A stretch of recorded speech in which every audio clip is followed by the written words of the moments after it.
Bueno, el recorrido el recorrido que os propongo ahora parte de una cosa que yo vivo de ella.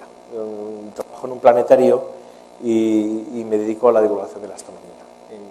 Después de los temas ambientales y de los temas médicos, posiblemente la disciplina o la temática científica que más acceso tiene a los medios de comunicación está relacionada con la astronomía, las ciencias del espacio y todo este tipo de cosas. ¿Por qué? Tengo para mí porque queda muy bien para cerrar un telediario que han estado todo el rato hablando de políticos, futbolistas y cosas que sangran. Dice el editor, dice, oye, ponme algo que me cambie al cierre. Y dice, tengo una foto de una galaxia de no sé dónde, que es precioso. Entonces, la astronomía sigue despertándonos ese interés. Sí, a ver, antes ha logrado arrancar. Decía que la astronomía tiene ese interés, ¿no? Un interés, yo no sé si alguno de vosotros es aficionado a la observación astronómica, ¿sois? Algunos sí, un poco, os habéis mirado el cielo, os habéis fijado qué bonitos están los planetas esta madrugada. A mí me ha tocado, como tengo una pequeña colaboración de ciencia de 5 a 6 de la mañana los miércoles en Radio 1, veo bastante el amanecer los miércoles, y para hacer 7 minutos ahí uno se tiene que levantar prontísimo. Bueno, pues estaba muy bonito ahí Marte y Júpiter al amanecer y Mercurio al lado del horizonte antes de que salga el sol y estar por las noches Venus y tal. Uno mira al cielo y realmente es apasionante, ¿no? Fijaros que de las ciencias básicas, la astronomía es realmente una ciencia básica, una ciencia de esas cuyo conocimiento no nos va a solucionar lo que vamos a comer mañana ni nada de eso. Sin embargo, tiene un atractivo especial, ¿no? Hay agrupaciones de aficionados a la astronomía, o de astrónomos no profesionales o amateur. Yo siempre digo, esto le hago para hacerles rabiar a mis compañeros físicos, les suelo decir, ¿ves? No hay una agrupación alicantina de amantes de la física de partículas, ¿no? Jorobáis, de astronomía sí, ¿no? Y entonces es porque tiene que ver además también con ese conocimiento de la naturaleza, ¿no? Con lo cual cuando miramos al cielo pues siempre en cierto modo nos salen esas grandes preguntas de quiénes somos, de dónde vivimos, a dónde vamos, tendrá esto un fin, llegaremos a algún lado, ¿no? Es decir, la astronomía resulta como ciencia, en la historia de la ciencia además ha resultado siempre fundamental, ¿no? Esa confrontación entre ciencia y dogma se plantea hace 4 siglos con Galileo y precisamente con la astronomía como modelo, ¿no? Lo primero que te enfrentas a los libros gordos de conocimiento científico. ¡Ay, ahora! ¡Qué bien! Estaba por ahí algún proceso colgadísimo, ¿no? Sí. F5. Y así sale con música. Sí, sí. Luego es que esta conferencia que habíamos visto el título de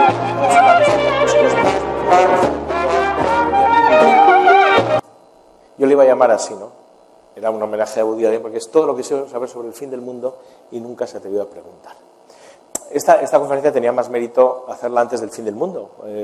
Yo la di, no la misma, pero esta idea se la conté a la gente el día 12 de diciembre, antes del día del fin del mundo maya, ¿no? Y había un montón de chavales de un instituto que habían venido con la profesora y habían elegido para hacer un comentario en clase precisamente esa conferencia, ¿no? Porque todas las que tenían esa semana era la que más les había gustado el título. Entonces se vinieron ese montón de chavales y tal.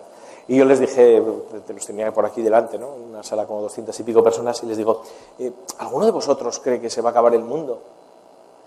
Y se me quedaron uno así, se va a acabar el mundo, quiero decir, el día 21, tal. Y decía, lo digo, porque asiente nosotros.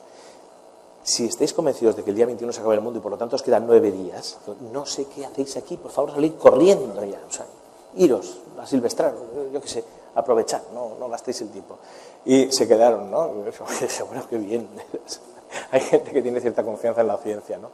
Pero lo cierto es que en aquella época, que ya ha pasado hace tanto tiempo, ¿no? Fue en diciembre, ya ni nos acordamos de cómo estaba la prima de riesgo ni nada. Lo cierto es que uno se queda sorprendido de que se diera tanto pábulo a una historia como la del fin del mundo maya y todo eso.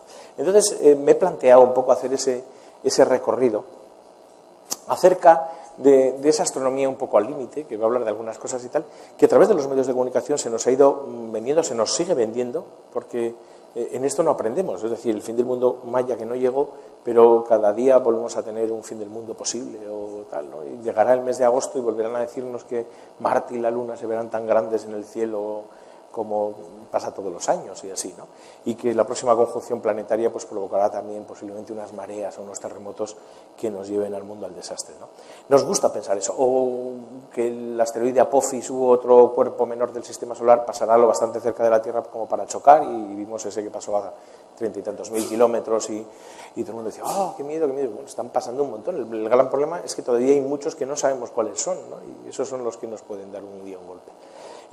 La astronomía tiene a veces esas cosas, ¿no? Y nos va contando temas que llegan a los medios de comunicación de forma muy llamativa, ¿no? En un curso como el que han diseñado Isabel y José Manuel, en el que hablamos un poco de esa interacción, de cómo la ciencia y la pseudociencia interactúan en este mundo complejo, me parecía una buena metáfora, si acaso, un buen discurso para poder pensar en algunas cosas y en cómo en muchas de estas cuestiones, las que atañen, por ejemplo, al fin del mundo, nuestras ideas o nuestros conocimientos, de hecho, vienen mediados por cosas como el cine, ¿no? Y veremos algunos, si se pueden ver, yo creo que sí, algunos trozos de películas que tienen que ver con eso, porque hemos visto tantas veces el fin del mundo que el día que llegue va a decir, si es que no es tan bonito como lo ponían en el cine. Había cuando lo del el fin del mundo maya, a mí me encantó este chiste del Forges, ¿no? Que decía, pero ¿por qué precisamente el chopu del pucho del colopucho? ¿No? Y dice, no, hombre, es los años que llevo casado y tal. Es decir, de repente todo el mundo era experto mayista. Me mucha gracia, porque yo no soy en absoluto experto en el mundo maya, sí tengo una amistad, he tenido oportunidad de visitar los sitios arqueológicos, algunos de los sitios arqueológicos maya, con los investigadores que trabajan allí, ¿no?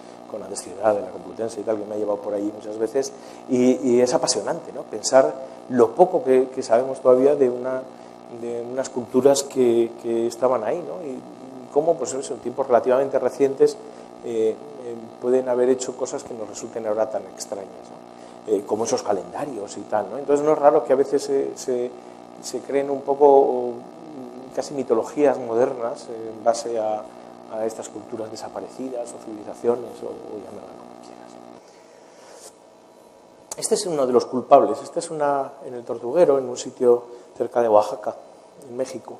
Hay una inscripción en la que, bueno, afortunadamente podemos leer la escritura maya en gran parte y entender perfectamente qué es lo que cuenta y tal. En esas iconografías salen unas cuentas. Los mayas les encantaban las estelas rituales y gran parte de su negocio era en las ciudades pues contarse lo maravillosos que eran. Esto no es nuevo, ¿no? Todos conocemos las placas de quién ha inaugurado cada edificio y los informes y las memorias anuales de cada departamento, de cada cosa, ¿no? Nos gusta saber que estamos en el mundo y tal. Tenían una concepción del mundo cíclica. Las cosas se repetían, es más o menos la normal, ¿no? Salvo en una pequeña zona del creciente fértil de Oriente Medio, donde nacieron esa idea peregrina de que el mundo comenzaba y acababa de alguna manera. Casi todas las demás culturas del mundo tenían una idea mucho más cíclica, ¿no?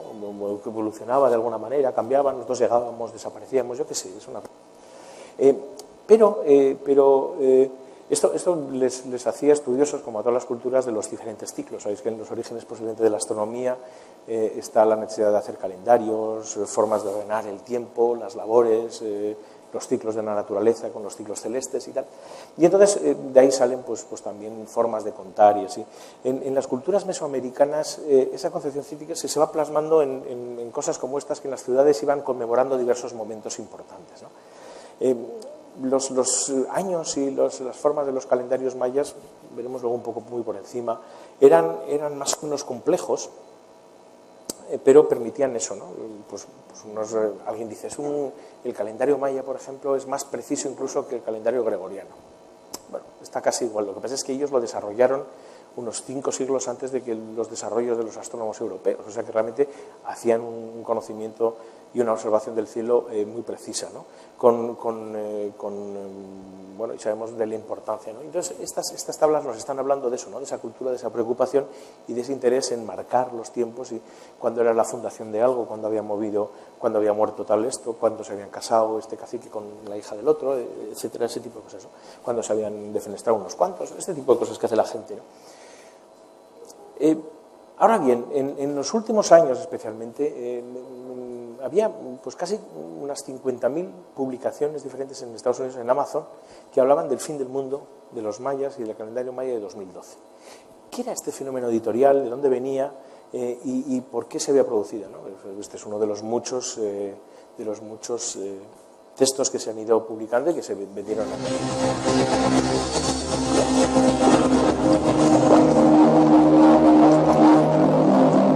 Las matemáticas no son lo mío, pero estoy aquí haciendo unos cálculos muy rudimentarios, intentando comprender por qué los mayas, esa cultura fascinante que desapareció como tragada por la tierra prácticamente en unos días, dejó claro y escrito en su calendario, dicen que el más perfecto de todos los tiempos, que el mundo empezaba un 13 de agosto del 3114 a.C., fíjense con la fecha, 3114 a.C., 13 de agosto, y termina el mundo, cambia de era, o hay un apocalipsis, quién sabe, el 23 de diciembre del 2012. Vamos a intentar saber qué hay dentro de la famosa y tétrica profecía maya. Famosa y tétrica profecía maya. Como veis, el lenguaje no es casual, ¿no? Es esas oscuras predicciones, esos mayas, ¿no? Que han desaparecido en unos días. ¿No habéis oído hablar de Rigoberta Menchú, del genocidio contra los mayas en Guatemala? Esos juicios que hay ahora, esos son mayas, ¿no? Ojo, desmontaron las ciudades porque habían llegado a un colapso en recursos, una crisis, tal, pero no desaparecieron, no seamos serios. Las ciudades están allí, hace poco se han vuelto a desenterrar y se están desenterrando nuevos asentamientos que no se conocían, pero que estaban grabados en las crónicas. Sabemos muchísimo de su cultura, de sus conocimientos. A lo largo de la interacción que hubo ya con los españoles que fueron por allí a lo que hoy es México, se guardaron muchos de esos mitos que siguen ahí, que perviven en muchas de las comunidades mayas. ¿Algo en ellos nos habla de que hay un fin del mundo en 2012? No, y eso lo han dicho ellos mismos, o sea que no. Perdón.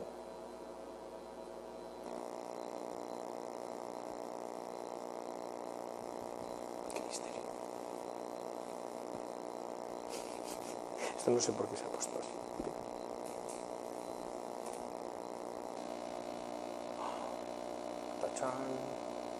Creo que ha muerto. Ha tenido un error imprevisto. Son los mayas que están aquí. La famosa maldición maya. No ha podido soportar. No. A ver. Sí, se abre de nuevo. Bien. Es que hacía mucho que no veía yo el OpenOffice. Yo uso el LibreOffice, ese mal rollito de él.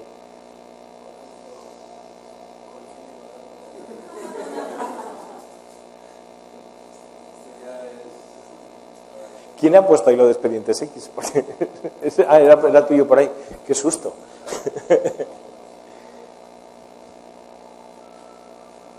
Está bien esta ambientación. Igual no teníamos que haberlo lanzado desde el pen y copiarlo.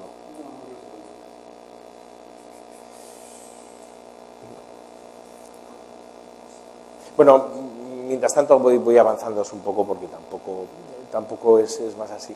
En la forma de contar esos mitos de los mayas se han ido recogiendo. Hay diversos tratados que recogen esos mitos fundacionales de las diferentes eras y a partir de los cuales pues se conocen. Como lo habéis leído, el Popol Vuh, un libro de cosmología o cosmogonía mesoamericana, las propias leyendas de Guatemala de Miguel Ángel Asturias recogen muchísimos de esas mitologías y tal, ¿no? Donde sabemos un poco ese sentir y ese pensar de cómo las diferentes eras iban naciendo, diferentes seres, diferentes titanes, un poco pues, como la mitología griega en ese sentido. Y no envíes nada. Y entonces, bueno, en el estudio que se fue haciendo en los años 60 y 70, a partir de llegar a entender cómo contaban los días, cómo eran los calendarios y cómo era la escritura jeroglífica. A ver. Ay, ¿qué me pasa? Decía que, bueno, los mayas, los propios líderes mayas, pues decían, oye, que no va a ser el fin del mundo el 21 de diciembre, además que no pasa nada. Quiero decir, para colmo, el calendario maya, que os decía que es muy exacto, no sabemos exactamente, y este es un problema, está casi pillado, pero no sabemos exactamente cómo casa con el calendario nuestro. La forma de engancharlo en uno con otro ha sido normalmente a partir del análisis de estudios astronómicos de algún fenómeno como un eclipse lunar, una cosa de estas, que estuviera datado en nuestro calendario y en el calendario suyo, ¿no? Y entonces poderlo, digamos, fechar. Pero hay varios modelos de mover, y entonces, de hecho, el fin del mundo podía haber sido desde el día 13 de marzo del 2012 hasta creo que el 20 de marzo del 2013. Más o menos el rango habitual de los mayistas ha acabado ya, con lo cual, si hubiera sido cierto esto del fin del mundo, se habría acabado, ¿no? Pero bueno, ellos mismos dijeron que no había que preocuparse, que esto no era nada, ¿no? Sin embargo, antes os comentaba eso de los anuncios oficiales, ¿no? Hasta la misma NASA sacó unos cuantos anuncios, un año antes y en el 2012 también, un anuncio diciendo que no hay ningún problema. Entre otras cosas porque en la mitología moderna sobre el fin del mundo maya, decías que serían unas tormentas solares que iban a afectar a la Tierra y que ya la NASA había anunciado esas tormentas solares, ¿no? Entonces la NASA dijo, oiga, que nosotros no hemos dicho nada. Pero hicieron un comunicado en el que dijeron, no, la NASA de verdad que no sabe nada de qué mundo. Y todos estos dijeron, ¿y por qué dice nada la NASA? Algo estarán. ¿Qué es? La NASA desmiente las profecías del fin del mundo. Nada malo le pasará a la Tierra en 2012. A mí si tiene que venir la NASA para decirme que nada malo le va a pasar a la Tierra en la Tierra de 2012, también a mí me hace sospechar que estarán haciendo los de la NASA, ¿no? Porque no se dedican a hablar de ciencia, que es lo que merece la pena. La base de los calendarios mayas son diferentes ciclos, ¿no? Ellos tenían un calendario solar, un ciclo solar, el Ha'ab, que son 365 días, que eran 18 ciclos de 20 días, 360 días, ¿no? Y luego 5 días festivos más, ¿no? Ese es el calendario, ese conviene, en muchas culturas les conviene el calendario solar. ¿Por qué? Porque te permite una reproducción de todas las cuestiones relacionadas con el clima y con las migraciones, y todos los periodos anuales, ¿no? Es el calendario solar básico nuestro, que algunas culturas, sin embargo, no lo han visto tan importante, ¿no? El calendario musulmán, por ejemplo, no tiene en cuenta esa estacionalidad, no es tan precisa por las zonas donde se desarrolló esa cultura, y entonces por eso el mes del Ramadán, cada 12 meses lunares es un Ramadán, ahora estamos en el Ramadán, pues va cambiando a lo largo del año, y a veces toca en verano y a veces toca en invierno, o sea, se va desplazando porque los meses lunares de 29 días y medio son más cortos. 12 meses lunares no da para llegar a 358 días, ¿no? 26 días, mientras que el año trópico, el tiempo que tarda la Tierra en dar una vuelta alrededor del Sol, es un periodo mayor. Ellos tenían ese calendario Ha'ab, por lo tanto.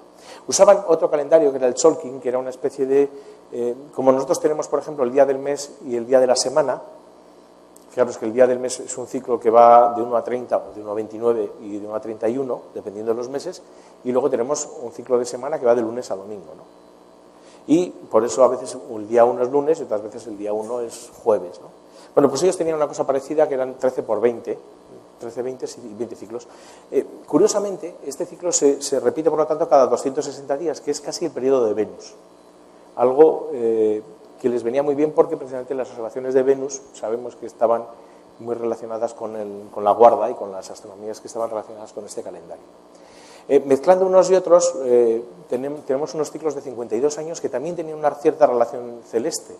Desde las zonas de México y de Guatemala y Belice y Honduras, donde está el mundo maya, gran parte de ello está por debajo, es decir, más cerca del Ecuador que el trópico de Cáncer, con lo cual hay 2 días al año en los cuales el sol se pone en el cenit, sobre tu cabeza. O las Pléyades se pueden poner en un cierto momento, por ejemplo a medianoche, justamente sobre tu cabeza.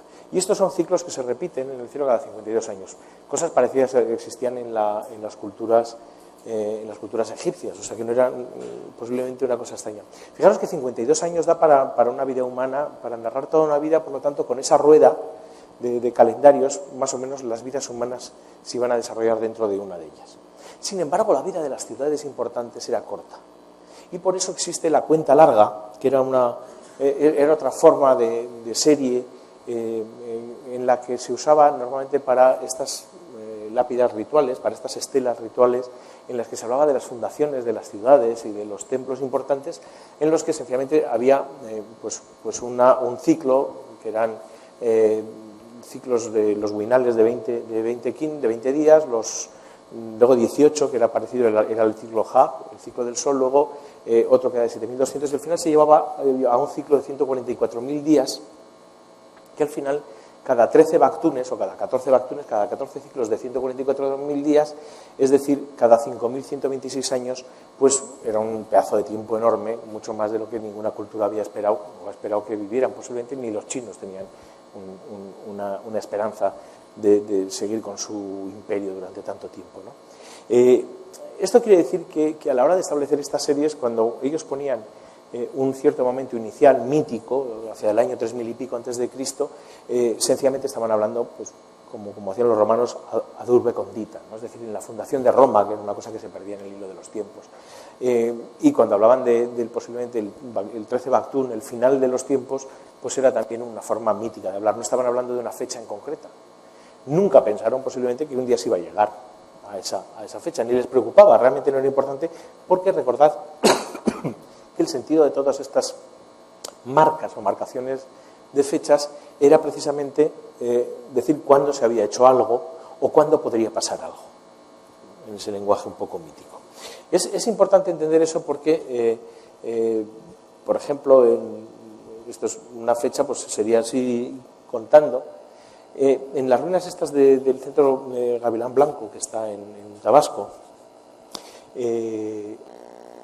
aparecen unos restos, hay unos fragmentos que están perdidos y así, pero que se analizaron en los años 60-70, y entonces, pues la lectura de esa estela hablaba de una profecía, o es lo que alguien entendió como una profecía del año 2012, ¿no? Donde hablaba que al llegar al final de ese ciclo pues habrá unos cambios en el cielo y no sé qué. Es un poco esta la base que dio lugar para que este antropólogo, Michael Coe, en un libro que escribió que se llamaba Los Maya, y donde generó una gran parte de esa mística completamente occidental sobre los mayas, ¿no?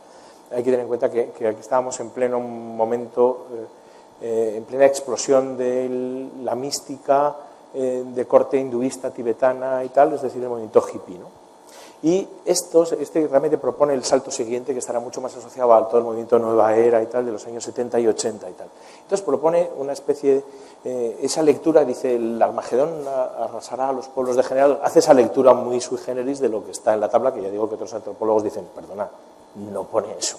Pero bueno, él decía que en el año 66, cuando hizo la primera edición de su libro, decía que era el 24 de diciembre de 2012, en la reedición del 80 puso el 11 de enero de 2013 y en la segunda edición puso el 23 de diciembre, o sea que ni él mismo se ponía de acuerdo, porque ya digo que los enganches de los dos calendarios iban cambiando con el tiempo. En cualquier caso,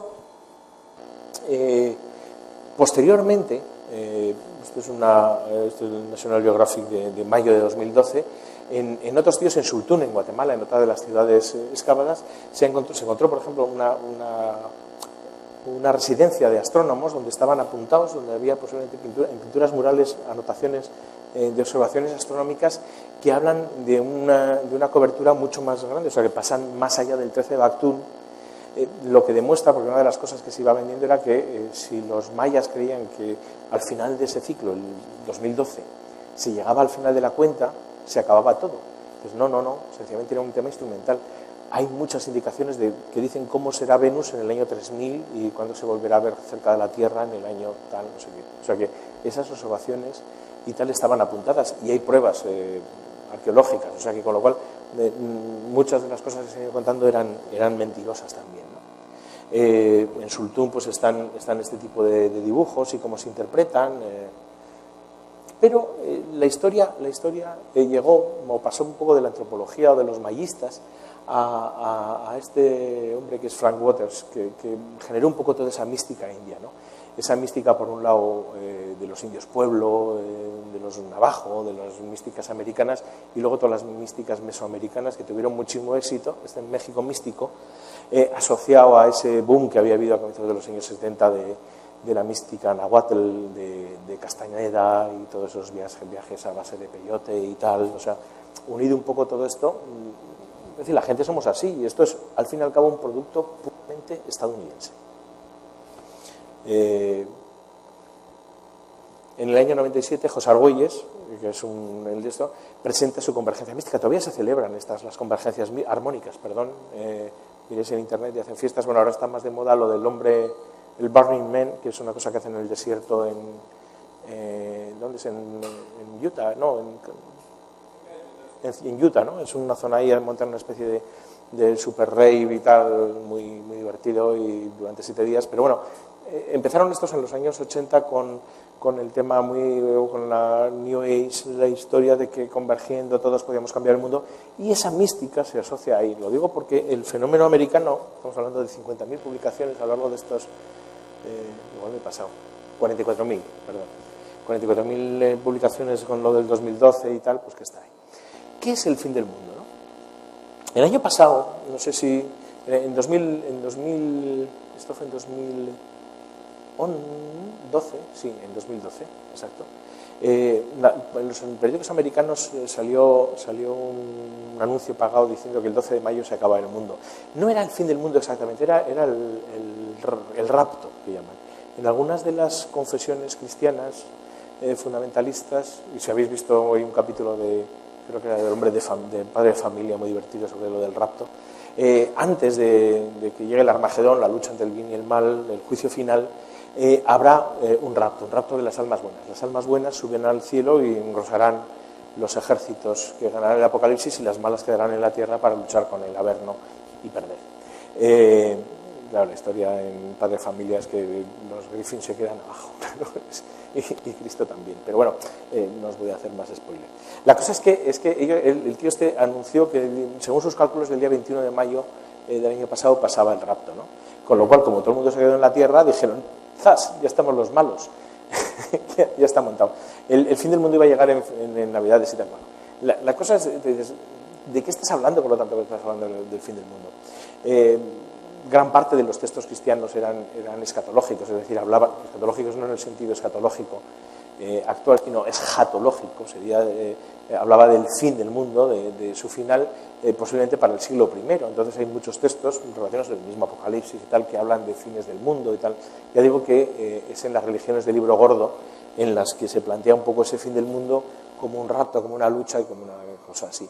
Pero no es ajeno, y ha habido a lo largo de la historia reciente, en los últimos años, fenómenos y sectas o cultos en las cuales esa idea del fin del mundo está ya aquí, ha sido muy importante, ¿no? No sé si recordáis el Jim Jones, el reverendo Jones y el Templo del Pueblo, que en la Guayana creó una enorme comunidad milenarista de fin del mundo, que en el 78 pues, mató a 918 personas que se envenenaron.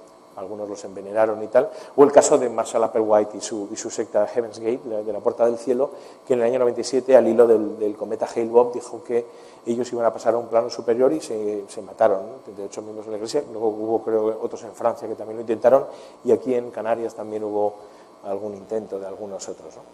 La pregunta que nos podríamos hacer, o sea, quiero decir, eso del fin del mundo, hay gente que afirma que el fin del mundo está cerca, podríamos decir los testigos de Jehová, desde su creación a mediados del siglo XIX como religión, fueron prediciendo el fin del mundo pues unas 15 veces hasta que se cansaron y ahora dicen que está cerca, pero no dicen cuándo, ¿no?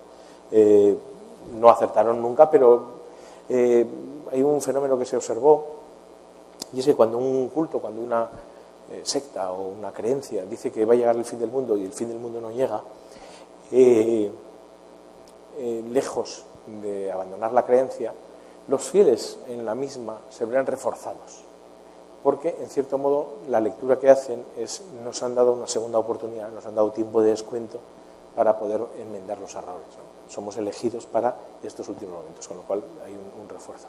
Pero bueno, la cuestión podría ser casi física, ¿no? Tiene el universo un final, ¿no? Los cosmólogos pintaban estos diagramas de cómo sería la evolución del universo en su expansión, ¿no? A partir de los factores de aceleración o deceleración del universo y todo ese tipo de cosas. Gente como Lawrence Krauss y otros físicos se han planteado. Este era un artículo que se publicó en el Astrophysical Journal en el año 2000, que es divertidísimo, ¿no? Hablaba la vida y la muerte de un universo que siempre se expande, es decir, desde la física, desde las teorías de cuerdas, cómo se puede entender la estructura del espacio-tiempo y tal. O sea, tú dices, bueno, los físicos también nos gusta hablar del fin del mundo. Claro que sí, una cosa está estupenda, ¿no? Otra cosa es que vamos a decir que Lawrence Krauss, por cierto, que acaba de publicar ahora, para los que os guste la ciencia ficción, se acaba de publicar en castellano finalmente La física de Star Trek, que hizo este hombre hace unos años, y es divertidísimo este libro, como ahora está todo el mundo de moda Star Trek. Es cierto que, por lo tanto, si hablamos del fin del universo, no parece que, según las teorías de la física, pues el fin del universo vaya a llegar pasado mañana. O sea, no desde luego ni en 2012, 2013. El universo tiene estructura, espacio-tiempo. Puede que lleguemos a esa especie de muerte por aburrimiento, un universo que se está expandiendo cada vez más rápido y donde al final pues no nos vamos a ver ni con los vecinos, ¿no? Donde incluso si los protones se van decayendo, desintegrándose, pues al final la materia será muy pocha y nada. O sea, es decir, un poco esa muerte por aburrimiento. O algunos que decían que no, que habrá el Big Crunch, ¿no? La reconversión de todo, donde todo se caiga encima. ¿Quién sabe, no? O habrá otras burbujas que exploten. Lo cierto es que cuando hablamos del fin del mundo, o las culturas, los mitos han hablado del fin del mundo, no se planteaban un poco del fin del universo, no, hablaban de un fin más local. Y es cierto que vivimos en una estrella, que es esa pequeñita que está puesta aquí en comparación con otras, ¿no? Más grandes, como son las gigantes rojas, que tampoco va a vivir todo el tiempo, ¿no? Sabemos que nuestro Sol nació hace unos 5.000 millones de años y antes de que pasen otros 5.000 millones de años posiblemente haya muerto, ¿no? Primero se haya pasado por una fase que se ponga así de gorda, unos miles de veces más grandes que el Sol actual, llegando a tener su borde pues más o menos el tamaño de la órbita de Venus, con lo cual la Tierra quedará completamente calcinada, ¿no? Si alguien pretende estar por aquí dentro de unos 4.000 millones de años, conviene que se vaya un poquito más para atrás por el calor que vaporizará la Tierra y tal, ¿no? Ahí podría ser peor, ¿no? Nuestro Sol podría ser una estrella más masiva y más gorda, como Betelgeuse, por ejemplo, en la constelación de Orión, que dentro de 1 millón de años o así explotará como supernova. Eso podría desmelenarnos más. Pero cuando estamos hablando, por lo tanto, del fin del mundo, pensamos un poco en esta astronomía del fin del mundo, pensamos en tiempos más cortos, ¿no? Y entonces, ¿qué sería algo que le pasara a nuestro planeta que dejara de tener vida? Sabemos que en la historia geológica de nuestro planeta ha habido grandes extinciones. La más conocida y es muy astronómica es esa del impacto posiblemente de un cuerpo cometario hace unos 65 millones de años, que provocó la extinción de una gran parte de las especies que había en nuestro planeta, entre ellas pues, los dinosaurios, y dio lugar pues, a estos temas tan bonitos. Ese es un tipo de fin del mundo en que la amenaza viene de fuera, es decir, la Tierra sufre algo que nos quita, ¿no? ¿Hay astronomía de esto? Bueno, pues sí, pues claro, los astrónomos nos encantan los impactos cósmicos, pues eso, estos asteroides que pasan cerca de la Tierra, muy cerca de tal, no sé qué, de estos hay unas 3 o 4 noticias cada año. Es cierto que los objetos cercanos a la Tierra, o neos, como se suelen llamar a estos objetos, son legión. Los más grandes están más o menos, todos más o menos, digo, se cree más o menos. Tenemos una cierta confianza que en los últimos 20 años se ha ido haciendo el censo de los más gordos. De algunos de esos tienen su órbita que cruza, o bien en el inicio o bien al final, o en el perihelio o en el afelio, cruza la órbita de la Tierra. Y esos potencialmente son los que se llaman los PHA, los asteroides potencialmente, ¿cómo se traduciría? Peligrosos, ¿no? Potentially hazardous asteroides. Son los que podrían chocar.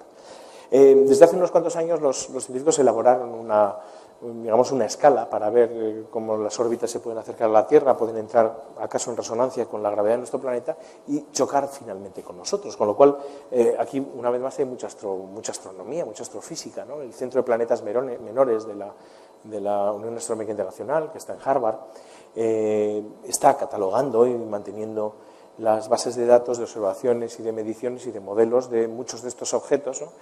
Uno de los más prometedores, llámalo así prometedor en plan siniestro, es Apophis, un asteroide descubierto hace 15 años, que es los que va a tener el que tendrá unos acercamientos a la Tierra más importantes en el próximo siglo, ¿no? Pero ninguno de ellos, ya digo, de los grandes parece importante, ¿no? Sin embargo, los más grandes son pocos y hay muchos más pequeños. Esto pasa siempre, es un factor de escala. En el sistema solar hay muchos objetos pequeñitos. Objetos de unos cuantos metros a cientos de metros, hay millones alrededor del Sol en órbitas que pueden estar ahí parecidas a esa que está puesta en rojo, ¿no? Y muchos de esos podrían chocarnos. Sabemos que chocan, ¿no? El que pasó en marzo en Rusia, pues es un ejemplo de ese tipo. ¿Pueden provocar desastres? Sí, pero bueno, la energía que libera un impacto de esos pues afortunadamente no es muy alta. También sabemos que son fenómenos relativamente raros, es decir, no pasan todos los días, no tenemos que estar protegiéndonos porque el cielo no cae sobre nuestras cabezas, como decía Abrara Curcis, el jefe galo de Asteris, ¿no? Pero bueno, son cosas que pasan, ¿no? Si viéramos nuestro sistema solar un poquito desde fuera, pues la zona de la órbita de la Tierra, que está pintada ahí en verde, veis ahí que hay una cantidad de puntos. Estos son los puntos catalogados, ¿no? La lista de los acercamientos cercanos, pues ya como veis, uno de los que más sale es Apophis, es el que está más alto. Se han creado diferentes escalas, la escala de Turín o la escala de... ahora no me sale el nombre de la otra, es también una localidad italiana, donde se hace, por ejemplo, un análisis del riesgo de colisión, es decir, en un cierto tiempo cuántas veces va a pasar cerca y a qué distancia pasa, y un segundo factor que entra en esa escala de medidas de riesgo es cómo son de grandes y por lo tanto qué energía podría liberar en un impacto, ¿no? Se calcula que un objeto de más de 1 kilómetro podría provocar una devastación de escala global y uno de 4 kilómetros de lado podría provocar una destrucción importante, desde luego, de la vida en la Tierra, ¿no? Entonces, con eso se pueden hacer esas diferentes escalas y esto se puede consultar en la web. Tiene su lado macabro, ¿no? ¿Cómo estamos hoy? A ver qué tenemos por ahí. Normalmente, en las escalas estas, pues estamos relativamente seguros. When worlds collide, written in the stars is a message of doom for this, our world. And now in the most shattering experience the screen has ever given you, Paramount tells what could happen within your lifetime when worlds collide. An astronomer checks and double-checks his horrifying discovery. A distant star racing through space toward an inevitable collision with this planet. The United Nations meet in emergency session. All conflicts pale before this threat from another world. If you wait until the danger is visible to the naked eye, it will be too late to escape. High on a mountaintop, an army of scientists work desperately to build this giant rocket, this modern Noah's Ark, to carry a few picked survivors of our doomed civilization to a new life on another world, reaching the heights of self-sacrifice, the depths of the animal lust for survival as they fight to be among the few who can be saved.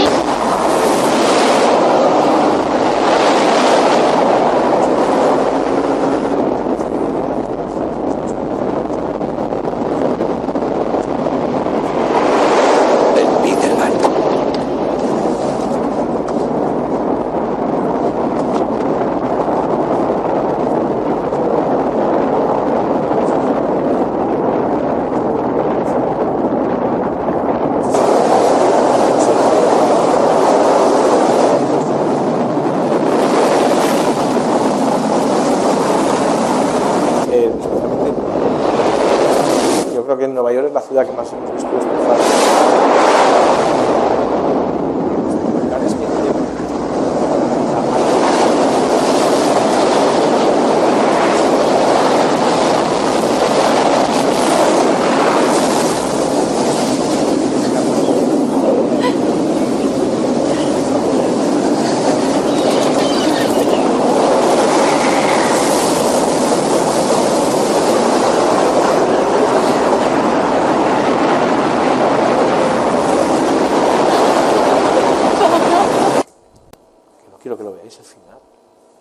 salva, no se salva. Bueno, había la otra versión más cutre, era la de Armagedón, en la que lo que hacen es mandar a Bruce Willis y otros mineros a posarse en el asteroide y a romperlo. Bueno.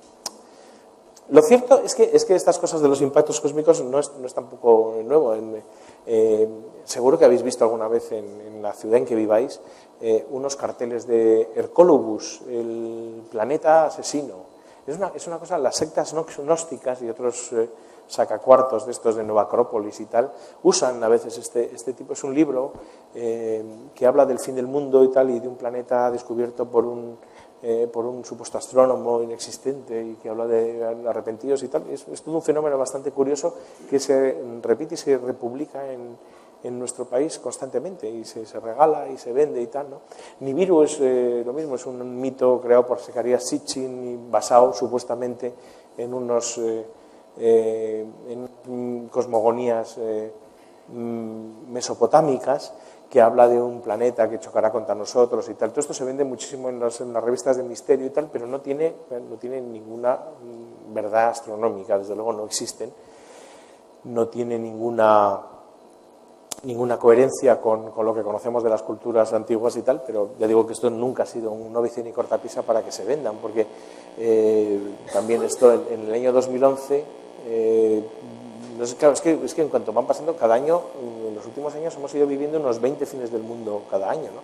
Hubo uno muy divertido, no, muy cruel, que fue el 11 de mayo de 2011, que había una predicción astrogeológica, podríamos llamarla, una cosa que decía que por la alineación de la posición de los planetas y la Luna con el Sol iba a provocar una enorme catástrofe en Roma, un terremoto en Roma, que hizo, de hecho, que ese día hubiera mucha gente que se hubiera pedido el día libre y no estuviera en Roma. La pena es que ese terremoto no se produjo en Roma, hubo un terremoto justo ese mismo día en Lorca. Alguien dijo, ¿ves? Ya lo decía. No, Roma no es Lorca. O sea, y ahora sabemos cuáles son las cosas, posiblemente de la sismicidad de la comarca de Lorca y todas esas cosas, ¿no? Pero este tipo de cosas, relaciones planetarias y tal, también se han asociado a ese tipo de catástrofes, ¿no? Y durante mucho tiempo, en los años 70, estuvo muy de moda el efecto Júpiter de John Grievin, diciendo que también una alineación de Júpiter con el Sol iba a provocar unos catástrofes.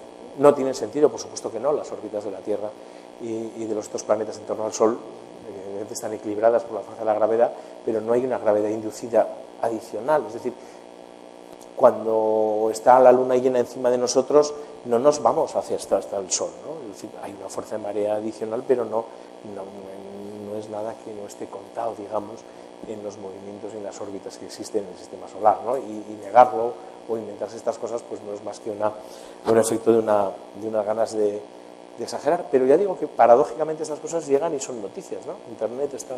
En 2011 pues hubo muchísimas, ¿no? Hablaba de eso, ¿no?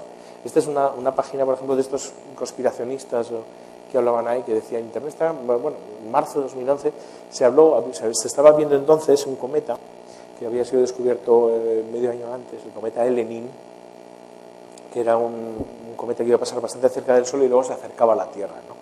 Y entonces decían que todo esto estaba producido por el influjo del cometa, ¿no? Resulta que ese cometa pasó tan cerca del Sol que se disgregó y para cuando tenía que haber pasado cerca de la Tierra, como en el mes de septiembre, ya ni se vio el cometa. Es una cosa que le podría pasar al cometa Ison, que es un cometa que se va a ver muy bonito a finales de año, pero que va a pasar muy cerca del Sol, a menos de 1 millón de kilómetros posiblemente del Sol. Entonces, si se disgrega y tal, nos perderemos el espectáculo astronómico de... Os aseguro que para finales de noviembre, finales de diciembre, alguien dirá que tenemos el fin del mundo por culpa del cometa, ¿no? O sea que esto ya digo que se repite una y otra vez. Lo mismo, el asteroide que roza la tal. Objetos de esos cósmicos nuestros. ¿Qué es lo que sabemos? Podríamos, igual para quedarnos un poco tranquilos y cerrar el aspecto este de colisiones cósmicas, ¿podríamos olvidarnos de ello? No. Recuerdo que hace poquito estaba dando una conferencia a Miguel Mas, que trabaja en el Centro de Astrobiología, y le llevamos a la televisión local de Pamplona, y la periodista le pregunta, estábamos hablando, salió el tema de las colisiones cósmicas, y le dice, ¿y sería posible que nos chocara? Y entonces este Miguel, que es genial, no sé si conocéis, Miguel Mas es un astrofísico español, y un tío clarísimo, hablando y muy divertido, se queda así mirando, tiene una cara de bueno, no como yo que tengo cara de malo, ¿no? Tiene cara de bueno y sus gafitas, y se queda así, dice, La pregunta no es si sucederá, la pregunta es cuándo va a suceder. A la otra le entraron ya temblores, ¿no? Decía, ¿pero cómo dices? Y dices, no, sabemos que chocará un objeto de estos contra la Tierra. No sabemos cuándo. Cabe pensar que de todo lo que conocemos y vamos siguiendo, no va a pasar. No va a pasar una de esas grandes colisiones, pero sabemos que ha pasado y sabemos que volverá a pasar porque está de chocarse. El sistema solar es afortunadamente ahora un sitio mucho más tranquilo que lo que hace un montón de unos cuantos miles de millones de años, y eso lo muestra, por ejemplo, las superficies caracterizadas o los cráteres que podemos ver en otros cuerpos del sistema solar, en Mercurio, en la propia Luna, en Marte, en la propia Tierra, que muestran que en las épocas jóvenes, tempranas, había muchos más cuerpos, como se iban formando el sistema solar, y en efecto era posible, más posible o más probable el que esas colisiones se produjeran. Ahora vivimos en una época más tranquila. Pero bueno, igual lo que nos llega de fuera no sería eso, sino que sería, por ejemplo, lo que os comentaba antes. ¿Qué pasaría si Betelgeuse, que está a unos 15 años luz de nosotros, creo que es? No, está más, a 150 años luz. Ahora no tengo el dato, perdonad. ¿Qué pasaría si una estrella que estuviera relativamente cerca de nosotros explotara como supernova? Es decir, el final de la vida de una estrella muy masiva supone una explosión que libera una energía en un momento pues, similar a la que el Sol va a liberar en toda su vida, ¿no? ¿Nos podría freír? Bueno, pues algunos dicen que algunos momentos de la vida de la Tierra podrían haberse visto afectados por supernovas relativamente cercanas, no parece el caso, pero podría darse un caso, una supernova relativamente reciente. En el caso de Betelgeuse no creo, se llegaría a ver de día, pero no mandaría tantos esos. Es cierto que nuestro propio Sol, sin tener que explotar como una supernova, está continuamente teniendo una serie de fenómenos asociados a eso que se llama la actividad solar. Sabéis que estamos viviendo ahora una época del máximo de actividad solar.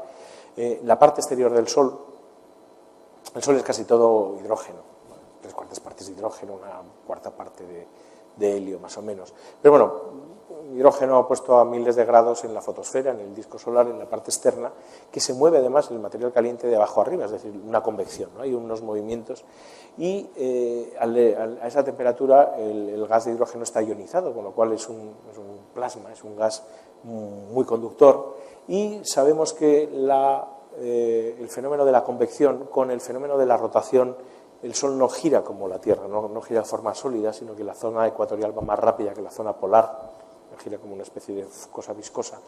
Eso genera y mantiene un efecto dinamo que hace que se estén creando y soltando energía electromagnética constantemente en el Sol. Son cargas que se están moviendo y así. Es un fenómeno bastante complejo, la dinamo solar, que se ha ido conociendo gracias a los físicos solares y a la observación que tenemos ahora muy detallada del Sol, pues que nos proporciona imágenes como esta, que esto es del SDO, del Observatorio Solar Dinámico de la NASA. Uno puede ir tenéis aplicación para el smartphone donde podéis ver cómo está el estado del Sol en cada momento y podéis ver cuántas marchas tiene, cuántas manchas y tal.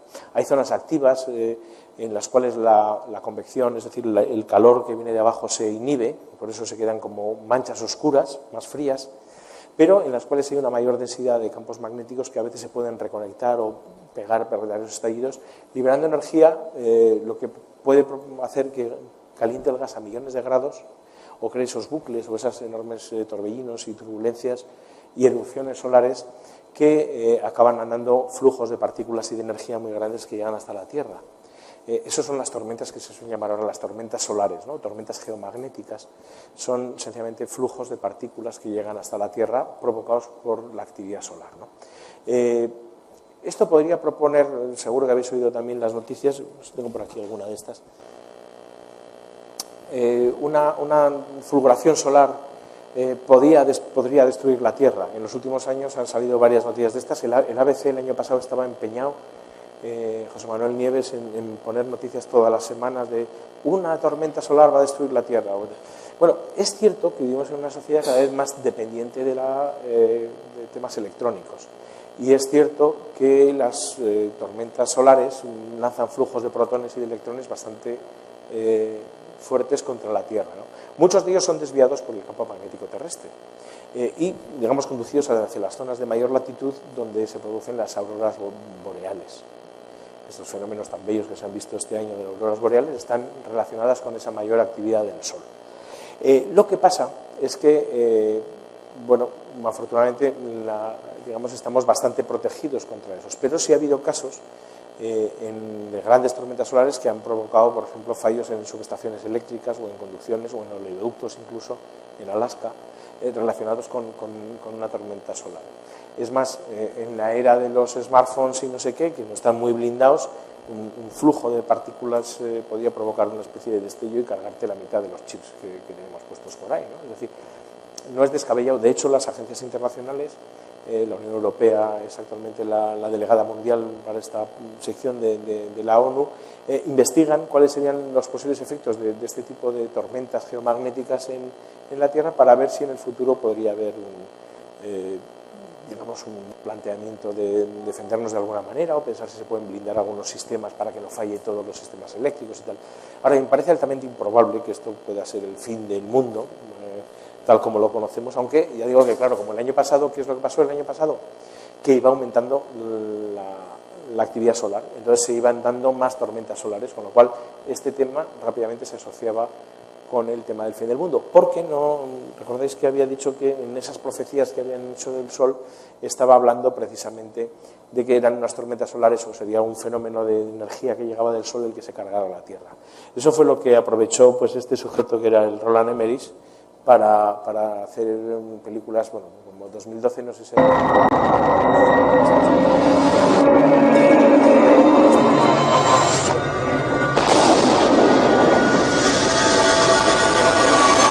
This mass suicide adhered to the Mayan calendar, which predicts the end of time to occur on the 21st of December of this year.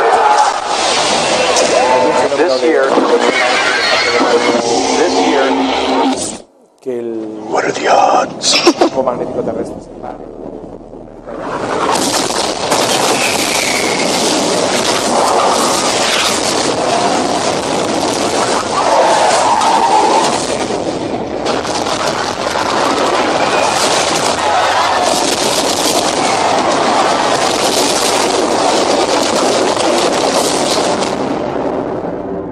I thought we'd have more time.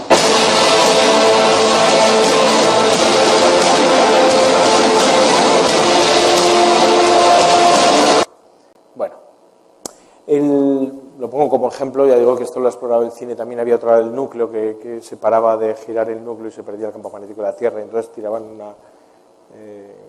una bomba, una nave, ¿no? Se metían dentro de la Tierra. Bueno, es que sí, estas cosas a mí me encantan, pero bueno, la verdad es que es una cosa más así.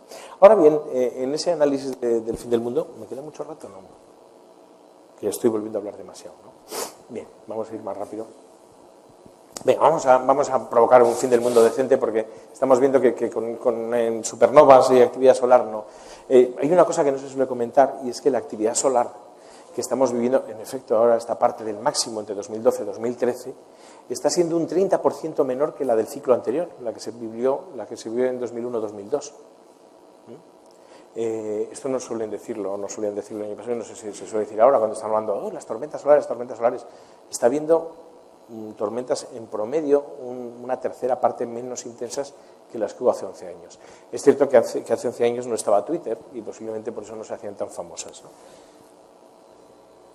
Bueno, en ese fin de la naturaleza, ya no vamos a mirar un poco en el medio exterior, voy a ir más rápido porque no es estrictamente astronómico, pero sí está, el cambio climático es el principal factor de riesgo, y hay quien dice además que ya estamos provocando, o sea, es decir, esta sexta extinción ya la estamos haciendo con el cambio climático, las proporciones de calentamiento como factores de cambio del clima, este tipo de incrementos en los gases de efecto invernadero son las pruebas que se suelen aportar, y evidentemente también el cine pues nos ha presentado pues también el día de mañana, que también era de Roland Emmerich, ¿no? La Vendetta Incómoda, que también es una película de ficción de gore y estas cosas, o una más reciente que llega el invierno ese posclimático y tal.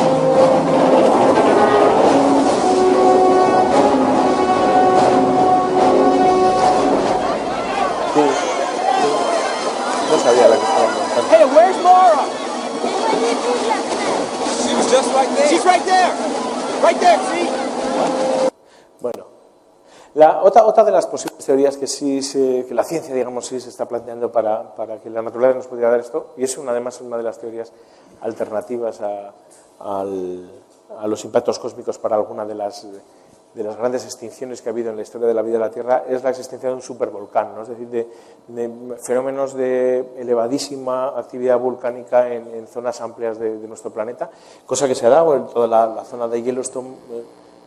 Casi la mitad del territorio estadounidense pertenece a un área de un gran volcán que existe, una cámara magmática que cada no sé cuántos cientos de miles de años puede activarse o podría activarse y tal, ¿no? Son teorías que están ahí, es decir, tú hablas con los geólogos o los vulcanólogos, dicen, bueno, esto es creíble, es decir, se va a poner el cráter, el supervolcán de Yellowstone va a provocar realmente un esto. Pues dicen, no, pero da para películas, claro. Tenía por ahí también alguna.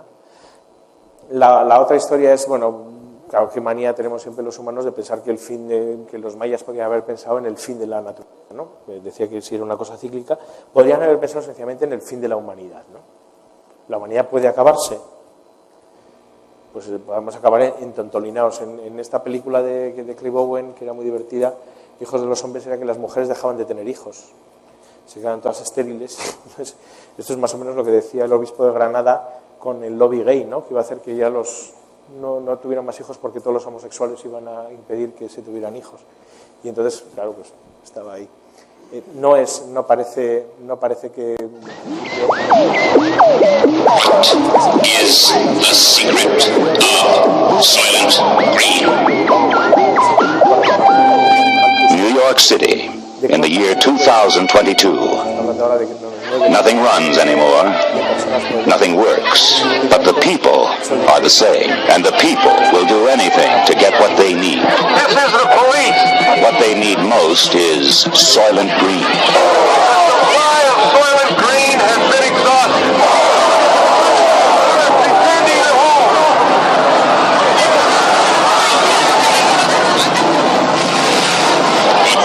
What is the secret of Soylent Green? Detective Sergeant Thorne. He has a 2-year backlog of unsolved murders. Now he's on a case that must be solved. Saul Roth, Thorne's private library. Un poquito más allá, ¿no? Algunos dicen, una de las posibles cosas que se considera dentro de ese escenario del fin del mundo, y ya veis que me he ido de la astronomía a las cosas de aquí, sería la existencia de una pandemia perfecta, ¿no? Cuando toda la psicosis de la gripe A, la gripe aviar. Yo os comento que estoy estornudando mucho aquí delante de vosotros y hace semana y media estaba en Shanghái, o sea que me he podido traer una gripe del nuevo pollo esta. Lo aviso, no creo, pero... es decir, ese tipo de pandemias y tal, que hemos visto películas como Estallido y todas estas, son también creíbles, es decir, podían provocar una extinción de la humanidad, un virus tipo ébola hemorrágico que se transmitiera por el aire, que era la hipótesis que se planteaba Hollywood y algunos teóricos del tema. Pues no se sabe, ¿no? Lo cierto es que los sistemas de alerta temprana, los mismos que nos hicieron esa hipersensibilidad social a la gripe A, se provocó en gran parte por un sistema muy eficiente y temprano de alerta epidemiológica, que había sido puesto en marcha en los años anteriores gracias al miedo que había dado lo del SARS y las primeras gripes aviares venidas de Asia. Los sistemas de alerta temprana permitieron ver que un pequeño estallido de esa nueva gripe se iba produciendo como se ha conocido ahora, ¿no? Es decir, ahora tenemos una mayor información. Para que una de estas pandemias pudiera desarrollarse así, se está viendo, tendría que haber, empieza a ser cada vez más difícil, ¿no? No digo porque sería fácil buscar una solución, sino porque sería fácil pillarla en los estadios tempranos. Salvo, es decir, se podría repetir en la historia de la humanidad un fenómeno como el de la peste negra, que en el siglo XIV pues se cargó, o sea, diezmó realmente la población europea. Parece difícil actualmente pensar que con los conocimientos y las redes de alerta de información una cosa de estas podría pasar, ¿no? Pero bueno, es una de las cuestiones que se considera, y el año pasado también se empezó a hablar de que pues, había algún virus de esos 12 monos o estallidos, son visiones que ha hecho el cine del ESO. A mí una que más me gusta y además entronca mucho con estas cosas que estamos hablando estos días y tal, de como un mito completamente tonto que no da mucho juego. Fijaros que los zombies son, así entre nosotros, la cosa más tonta que puedes pensar para un guionista. Es decir, se mueve tontamente y tal, ¿no? Sin embargo, fijaros el juego que está dando y se está convirtiendo, estamos viviendo ahora la era zombie, se ha puesto de moda, ¿no? Los libros de supervivencia que comentabas tú antes, de la supervivencia de los zombies, ahora la relectura de todos los clásicos, tengo por ahí Orgullo y Prejuicio zombie, Lazarillo de zombie. Es una especie de broma, pero se ha puesto de moda. ¿Por qué? Porque, fijaros, sería el tipo de pandemia perfecta. Ya sé que no existen los zombies y que es muy difícil pensar en algo así, pero...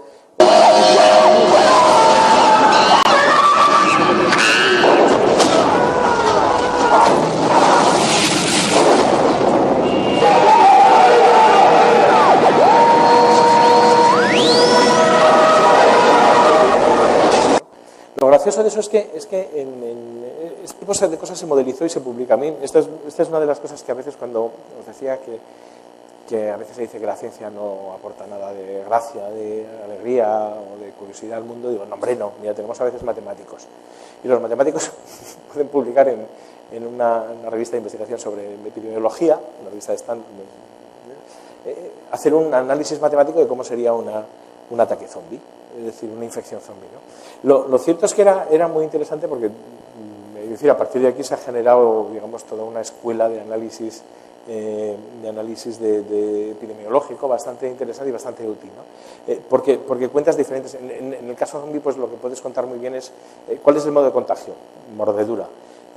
¿Cuánto tiempo de incubar? Bueno, pues según las películas uno, pero más o menos está claro, ¿no?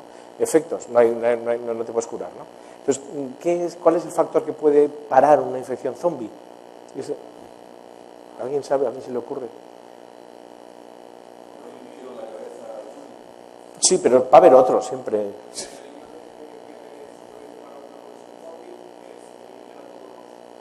Eliminar a todos los infectados.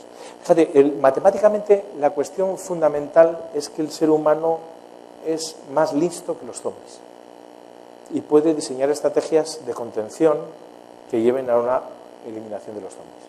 Con lo cual sería una lucha entre conejos y lobos, digamos, pero en la cual no perderíamos siempre que hay inteligencia. Por eso digo yo, por eso tenéis que dejar de ver la tele y hacer cosas útiles, porque si no os vais a volver tan tontos como... Y entonces vienen los zombies y nos joden, ¿no? O sea, por favor, por responsabilidad social... Claro, ese es el problema. O sea, quiero decir, si los zombies se deszombifican, que esa es la otra historia, es decir, si la civilización zombie y tal, la hemos cagado. Pero bueno, entonces sabríamos que habría supuesto la supervivencia del mejor, que es lo que pasaba con nuestro querido Alien, que ya acabo de machacar con Prometheus y todas estas cosas, pero que era esa idea, ¿no? De que sea realmente la amenaza exterior la que venga a comerse la Tierra y tal. A mí me encanta porque luego de repente pues a Hawking, que le contratan para poner el careto y tal en una serie de divulgación astronómica y de televisión, habla un poco de la perspectiva extraterrestre y dice algo más o menos lógico. Dice, hombre, vista la historia humana, y si esto pasa por el universo, lo más probable es que los extraterrestres sean hostiles, ¿no? Ya cuando en los años 70 se lanzaron las Pioneer y las Voyager con unos discos que indicaban dónde estaba la presencia de quienes habían hecho esas naves, hubo gente que se quejó y dijo, no den pistas. Si esto lo coge alguien, no le pongan fácil venir a la Tierra, que nos invaden. Claro, si alguien es capaz de llegar hasta la Tierra, va a tener una tecnología superior, ¿no? Va a ser un poco el fenómeno europeos llegando a América y quedándose con ella. ¿Tendría que pasar esto así? Pues no sé, ya sabéis todos, antes hablábamos de los reptilianos y digo, ya ha pasado, ¿no? Y estáis por aquí. Pero también... Ladies and gentlemen, this is Drew Pearson. We bring you this special radio television broadcast in order to give you the very latest information on an amazing phenomenon, the arrival of a spaceship in Washington. The Army has taken every precaution to meet any emergency which may develop. Just a minute, ladies and gentlemen, I think something is happening. Recordáis, por si no lo sabéis, para que el robot no se cargue el planeta tenéis que decir clatu barada nictu. Es una cosa que tenéis que memorizar siempre y pasar a vuestros hijos porque, llegado el caso, podrá salvar al planeta.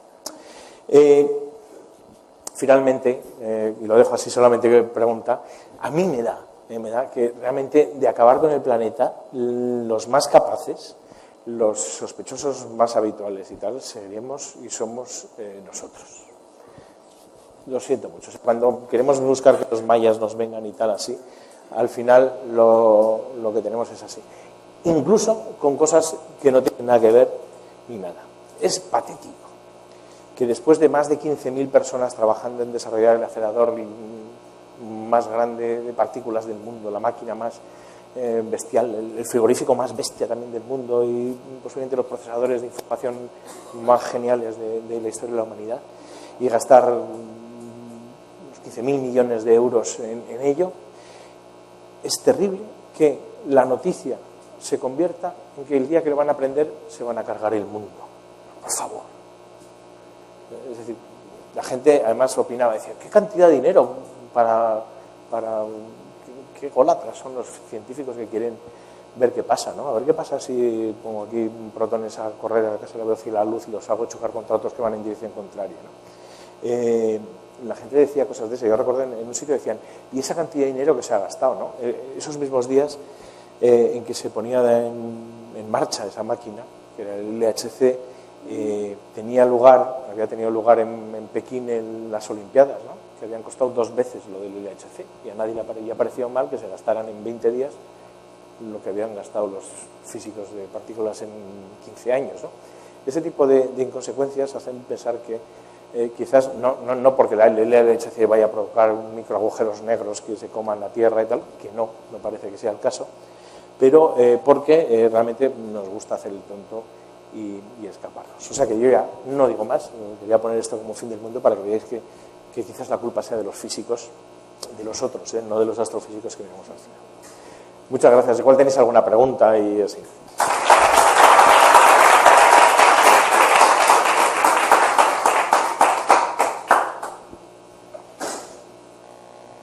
Bueno, si antes teníais preguntas, supongo que ahora tendréis más, ¿no? ¿O no?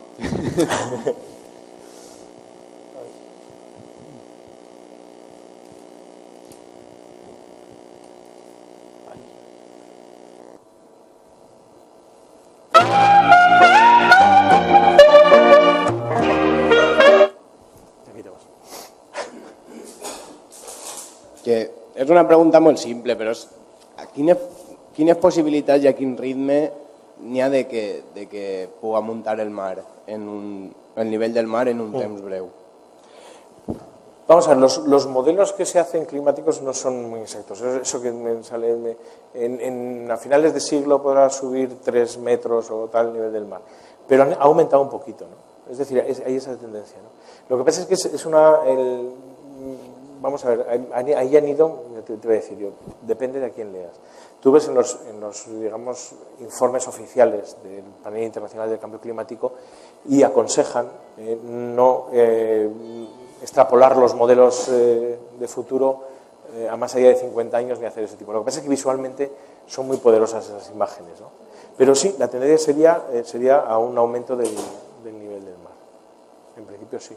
El problema es más lo que dicen los climatólogos, lo que llaman los puntos de inflexión, ¿no? Que se van a cumplir antes de que, digamos, esa subida del mar pudiera ser catastrófica para la gente que habita cerca del mar. Antes de eso están los puntos de inflexión, es decir, un punto de inflexión sería la apertura completa del océano Ártico, la pérdida de la circulación termalina, o sea, diversos fenómenos climáticos que podrían hacer cambios climáticos más importantes, pero y que no habría que llegar para eso para que fuera catastrófico, o catastrófico en un sentido de la Tierra, ¿no? Con lo cual, aunque no suban 30 metros, o sea, yo creo que esas imágenes que nos salen no se llegará a eso, pero que está aumentando y que evidentemente el incremento de temperatura tiene como consecuencia el aumento del nivel del mar, parece bastante coherente, ¿no?, con los modelos. Ya digo que en qué escala yo tiendo a pensar que no es muy realista. ¿Alguna pregunta más? Yo tengo algunas. Sí. Un segundito que he apuntado aquí en el móvil.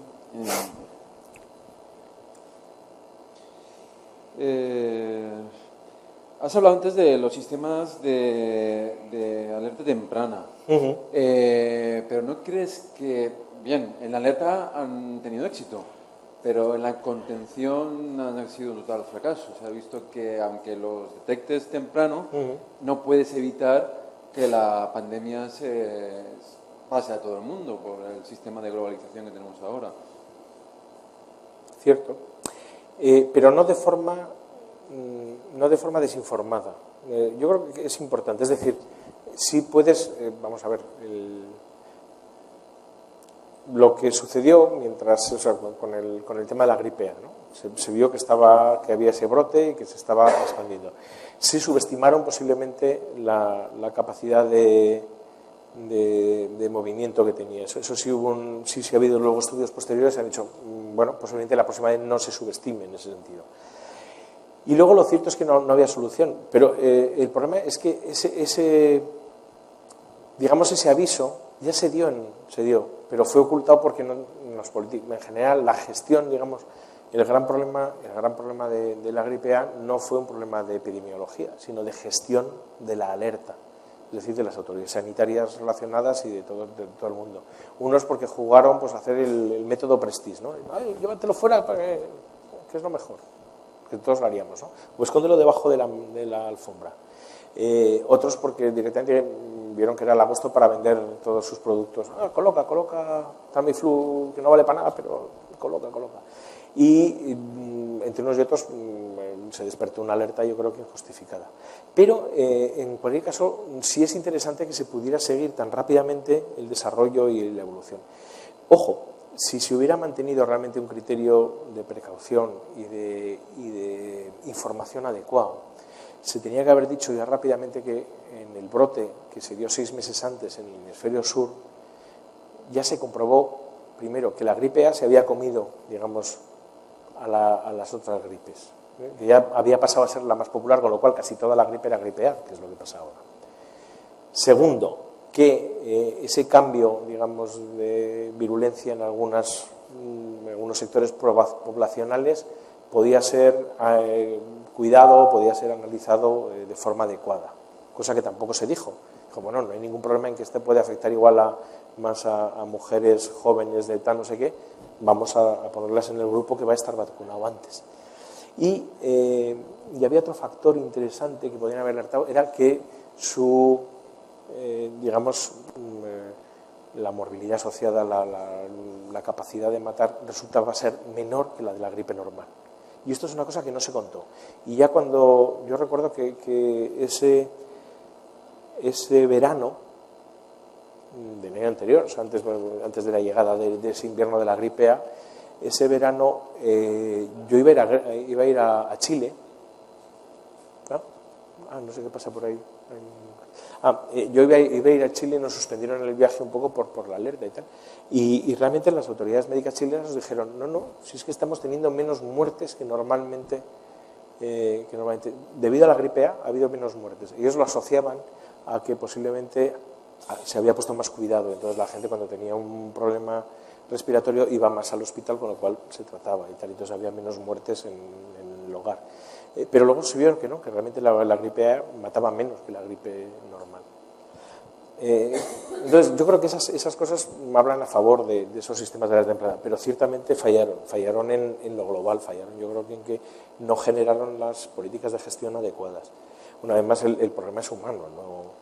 ¿Y no crees tú que la polémica que hubo después con la relación entre la OMS y algunos de sus miembros con ciertas farmacéuticas, y si lo unimos un poquito con el tema del discurso de, por ejemplo, movimientos anticientíficos como los antivacunas, puede hacer que en futuras pandemias más peligrosas la gente diga, esto ya no me lo creo, esto es la versión oficial, no me voy a vacunar? Ya ha pasado, ya ha ido pasando.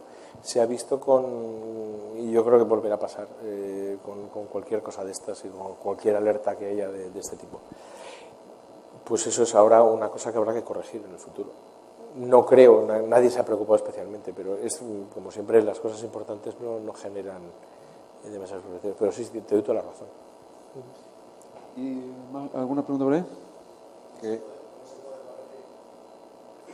con información correcta y fiable. Es decir, principalmente, y es un tema pendiente en este y en otros muchos temas, queda por crear, y esto es una labor que debería ser internacional y así, queda por crear un organismo o muchos organismos que tengan credibilidad, que tengan confiabilidad para el ciudadano y que hablen con ciencia, no que hablen con prejuicio. Un trabajo tan importante como el de la educación científica básica, ¿no? Yo lo veo difícil, pero desde luego esto pasa por ahí. Entonces, pongo un ejemplo muy sencillo. Hace unos 6 años, la Dirección General de Telecomunicaciones del Ministerio de Industria, preocupada por la fiebre antiantenas que se está instaurando en España, decide promover unos cuantos foros para ver cómo comunicar y tal, ¿no? Una de las cosas que hacen es hablar con la Complutense de Madrid para crear en el curso de verano, en los cursos de verano del Escorial, un curso sobre comunicación de los problemas de las ondas electromagnéticas y los campos, con Antonio Hernando y tal. Me invitaron a mí, iba a haber un panel de gente y tal, iba a ser abierto por el ministro de esa época y tal, no sé qué. Pero de repente ellos echan sus cuentas y dicen, no queremos, el ministro no queremos que se signifique aquí. No queremos, los políticos no querían sacar la cara y decir no pasa nada, ¿no? Las compañías eléctricas hablaron con ellas para ver si querían estar en el curso y dar tranquilidad o información a la población, decir que se hacen estudios, que no hay problemas de cáncer, de leucemias y tal, o de que te frían el cerebro los móviles y esto. Y las compañías telefónicas dijeron, mira, ya estamos teniendo muchas pérdidas, no vamos a hacer el tonto y tenemos una mala imagen increíble. Hablaron con los colegios de ingenieros que estaban implicados y dijeron, no, mira, esto déjalo pasar, nosotros pasamos la minuta y no queremos nada.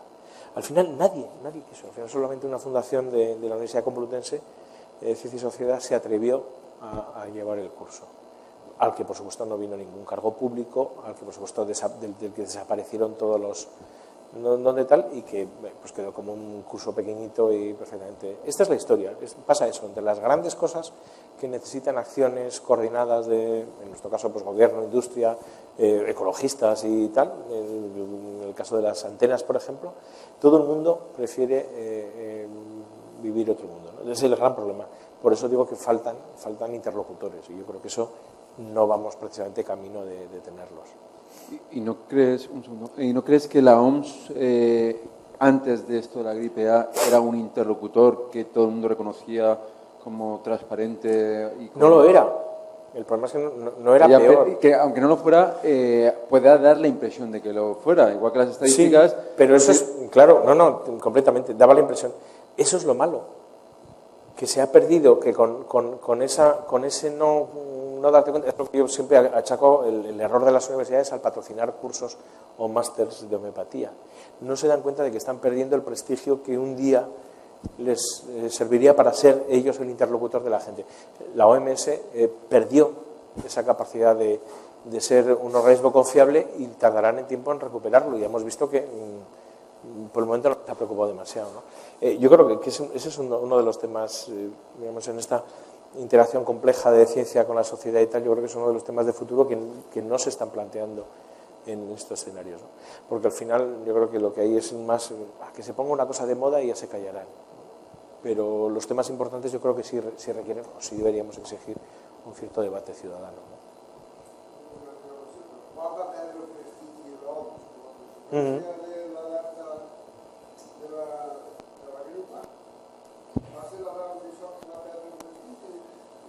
Yo creo que quedó bastante comprometido, entonces. Hombre, vamos a ver, la OMS, la Organización Mundial de la Salud, como organismo internacional dependiente de Naciones Unidas, es un organismo muy político también en sus decisiones y en sus... Pero pasa lo mismo con el Panel Internacional de Cambio Climático. Una cosa son los científicos que trabajan y que preparan los informes y luego finalmente lo que se aprueba por los países y los representantes de los países que son quienes tienen representación ahí. En la Organización Mundial de la Salud, en la FAO pasa exactamente lo mismo, ¿no? Lo que pasa es que todavía esa representatividad internacional y la forma en que el asesoramiento científico se integra en las decisiones sociales pues está muy sin definir, ¿no? Es un déficit que tenemos para hacer este siglo. No sé si se preocupa mucho, pero a mí es una de las cosas que me preocupa, ¿no? A la hora de pensar en todo el tema de los objetivos del milenio y todo este tipo de cosas, el gran problema que hay es, al final, las cumbres, los protocolos de Kioto y todo esto, al final, lo que colisionan son, por un lado, los informes científicos fiables y tal, con la percepción o con los intereses de los estados. Si al final nos va a mover el interés económico, político, de poder de los diferentes, pues entonces cambiamos las reglas del juego, porque no hay que tener informes científicos, que hagan lo que quieran. Ese es el gran problema, la percepción que ha habido un poco con la Organización Mundial de la Salud, y yo creo que ha resultado dañada en ese sentido. Sin embargo, para otros temas sigue siendo el organismo de referencia, es decir, cuando alguien quiere decir que algo es fiable, dice, no, si la Organización Mundial de la Salud recomienda tal cosa. O sea, que los mismos que un día, estoy pensando, el mismo movimiento antivacunas ligado un poco a un cierto ecologismo progre que hay por ahí, pues con Teresa Forcades y todos estos por ahí, los mismos que echan pestes contra la Organización Mundial de la Salud en unas cosas, cuando dice la Organización Mundial de la Salud que es un factor carcinogénico de tipo 2B las ondas electromagnéticas, entonces dicen que está muy bien. O sea que tampoco a la gente se le exige demasiada coherencia, ¿no? Jo volia preguntar, parlant de la desconfiança de les malalties, si has sentit xerrar dels chemtrails. Sí. És que, parlant de fins a on arriba la desconfiança, fa un any o per ahí un amic meu va anar al metge i ell és superconspiranoic. I total, que quan li va dir que de repent s'havia començat a trobar mal i el metge li va dir que ell en tots els anys que portava de metge ja no sabia què pensar i li va xerrar d'això perquè deia que de repent moltes persones agarraven virus que no trobaven sentit i se n'anaven de seguida. I vull dir, si hi ha un professional de la medicina que porta anys arriba a pensar això, pot ser que sigui un cas únic o com està la cosa? Bueno, profesionales de la medicina se puede encontrar casi que digan todos, ¿no? Otra cosa es que sea serio el que digan eso o no. Hay muchísima impunidad en estos temas. Vamos a ver, yendo a las evidencias. ¿Los chemtrails existen como tal? No. O sea, es decir, hay contrails, digamos, hay concentraciones o condensaciones de gases en los turborreactores. Los chemtrails y tal son estas nubecitas que se forman por parte de los reactores, ¿no? Que dejan en el aire. Hay una teoría que dice que esos están siendo usados para sembrar enfermedades, por ejemplo, sustancias que nos modifican la conducta y cosas de estas. Es una completa conspiración que no tiene ningún sentido. O sea, a la gente que se cree eso le digo que en cualquier caso poniendo un montón, poniendo 2 kilos de tuercas y una viga de ferralla de 1 metro de altura en la puerta de tu ventana, concentras la energía orgónica y te quitas del chemtrail. Dicen, eso es estúpido. Digo, claro, también es estúpido.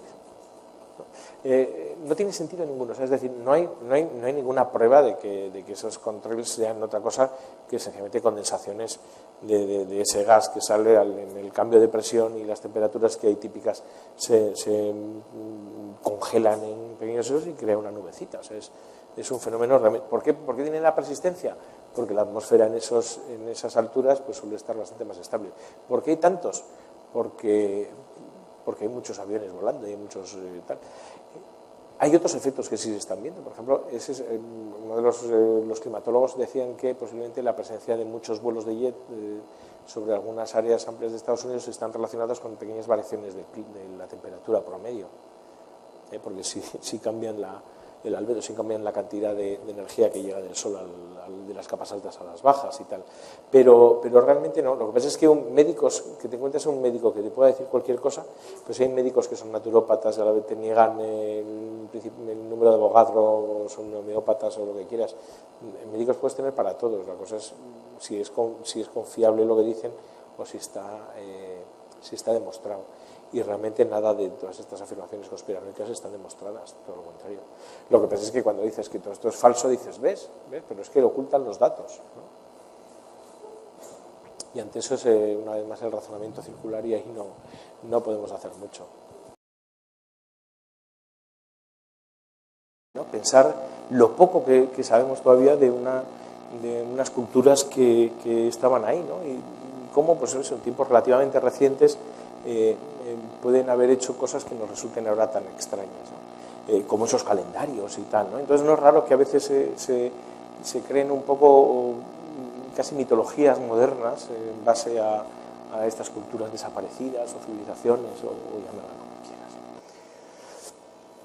Este es uno de los culpables. Este es en el Tortuguero, en un sitio cerca de Oaxaca, en México. Hay una inscripción en la que, bueno, afortunadamente podemos leer la escritura maya en gran parte y entender perfectamente qué es lo que cuenta y tal. En esas iconografías salen unas cuentas.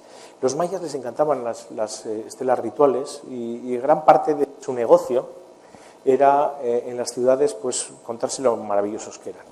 Esto no es nuevo, ¿no? Todos conocemos las placas de quién ha inaugurado cada edificio y los informes y las memorias anuales de cada departamento, de cada cosa, ¿no? Nos gusta saber que estamos en el mundo y tal. Tenían una concepción del mundo cíclica. Las cosas se repetían, es más o menos la normal, ¿no? Salvo en una pequeña zona del creciente fértil de Oriente Medio, donde nacieron esa idea peregrina de que el mundo comenzaba y acababa de alguna manera. Casi todas las demás culturas del mundo tenían una idea mucho más cíclica, ¿no? Que evolucionaba de alguna manera, cambiaba, nosotros llegábamos, desaparecíamos, yo qué sé, es una... Esto les hacía estudiosos, como a todas las culturas, de los diferentes ciclos. Sabéis que en los orígenes posiblemente de la astronomía está la necesidad de hacer calendarios, formas de ordenar el tiempo, las labores, los ciclos de la naturaleza con los ciclos celestes y tal. Y entonces de ahí salen pues también formas de contar y así. En las culturas mesoamericanas esa concepción cíclica se va plasmando en cosas como estas, que en las ciudades iban conmemorando diversos momentos importantes, ¿no? Los años y las formas de los calendarios mayas, veremos luego un poco muy por encima, eran más o menos complejos, pero permitían eso, ¿no? Alguien dice, el calendario maya, por ejemplo, es más preciso incluso que el calendario gregoriano. Bueno, está casi igual. Lo que pasa es que ellos lo desarrollaron unos 5 siglos antes de que los desarrollos de los astrónomos europeos. O sea que realmente hacían un conocimiento y una observación del cielo muy precisa, ¿no? Bueno, y sabemos de la importancia, ¿no? Entonces, estas tablas nos están hablando de eso, ¿no? De esa cultura, de esa preocupación y de ese interés en marcar los tiempos y cuándo era la fundación de algo, cuándo había muerto tal esto, cuándo se habían casado este cacique con la hija del otro, etcétera, ese tipo de cosas, ¿no? Cuándo se habían defenestrado unos cuantos, este tipo de cosas que hace la gente, ¿no? Ahora bien, en los últimos años especialmente, había pues casi unas 50.000 publicaciones diferentes en Estados Unidos, en Amazon, que hablaban del fin del mundo, de los mayas y del calendario maya de 2012. ¿Qué era este fenómeno editorial? ¿De dónde venía? Y por qué se había producido, ¿no? Este es uno de los muchos textos que se han ido publicando y que se vendieron aquí.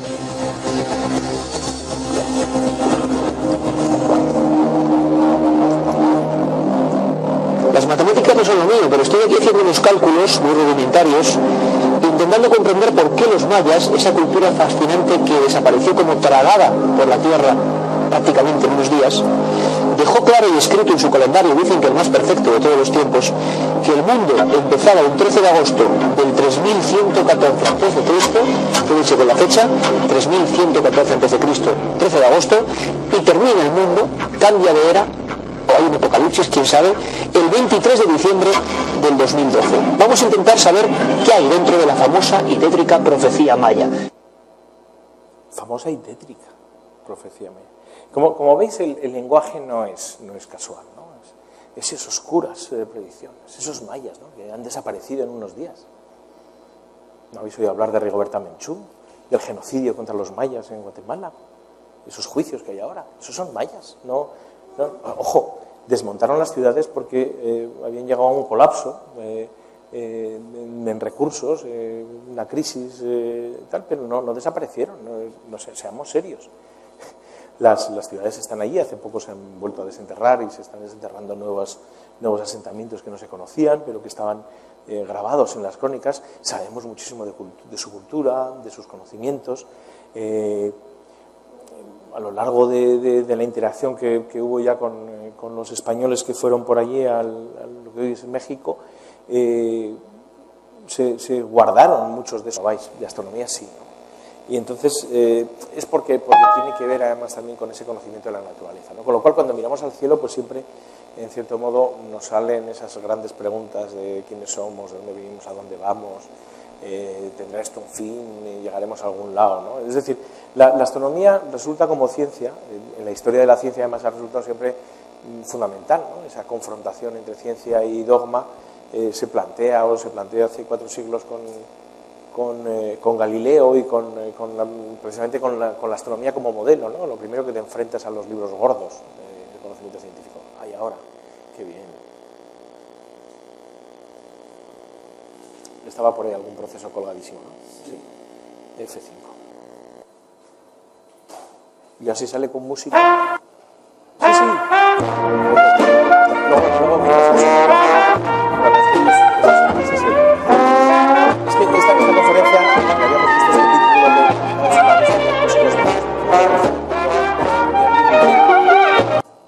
Yo le iba a llamar así, ¿no? Era un homenaje a Woody Allen porque es todo lo que sé saber sobre el fin del mundo y nunca se atrevió a preguntar. Esta conferencia tenía más mérito hacerla antes del fin del mundo. Yo la di, no la misma, pero esta idea se la conté a la gente el día 12 de diciembre, antes del día del fin del mundo maya, ¿no? Y había un montón de chavales de un instituto que habían venido con la profesora y habían elegido para hacer un comentario en clase precisamente esa conferencia, ¿no? Porque todas las que tenían esa semana era la que más les había gustado el título. Entonces se vinieron ese montón de chavales y tal. Y yo les dije, los tenía por aquí delante, ¿no? Una sala como 200 y pico personas, y les digo, ¿alguno de vosotros cree que se va a acabar el mundo? Y se me quedaron así, uno así, se va a acabar el mundo, quiero decir, el día 21, de tal. Y decía, lo digo, porque asiente nosotros. Si estáis convencidos de que el día 21 se acaba el mundo y por lo tanto os quedan 9 días, no sé qué hacéis aquí, por favor salid corriendo ya, o sea, iros a silvestrar, yo qué sé, aprovechad, no gastéis el tiempo. Y se quedaron, ¿no? Y dije, bueno, qué bien, hay gente que tiene cierta confianza en la ciencia, ¿no?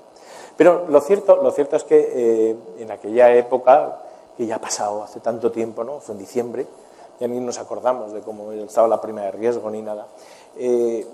Lo cierto es que uno se queda sorprendido de que se diera tanto pábulo a una historia como la del fin del mundo maya y todo eso. Entonces me he planteado un poco hacer ese recorrido acerca de esa astronomía un poco al límite, que voy a hablar de algunas cosas y tal, que a través de los medios de comunicación se nos ha ido vendiendo, se nos sigue vendiendo, porque en esto no aprendemos. Es decir, el fin del mundo maya que no llegó, pero cada día volvemos a tener un fin del mundo posible o tal, ¿no? Y llegará el mes de agosto y volverán a decirnos que Marte y la Luna se verán tan grandes en el cielo como pasa todos los años y así, ¿no? Y que la próxima conjunción planetaria pues provocará también posiblemente unas mareas o unos terremotos que nos lleven al mundo al desastre, ¿no? Nos gusta pensar eso, o que el asteroide Apophis u otro cuerpo menor del sistema solar pasará lo bastante cerca de la Tierra como para chocar, y vimos ese que pasó a 30 y tantos mil kilómetros y todo el mundo decía, ¡oh, qué miedo, qué miedo! Bueno, están pasando un montón. El gran problema es que todavía hay muchos que no sabemos cuáles son, ¿no? Y esos son los que nos pueden dar un día un golpe.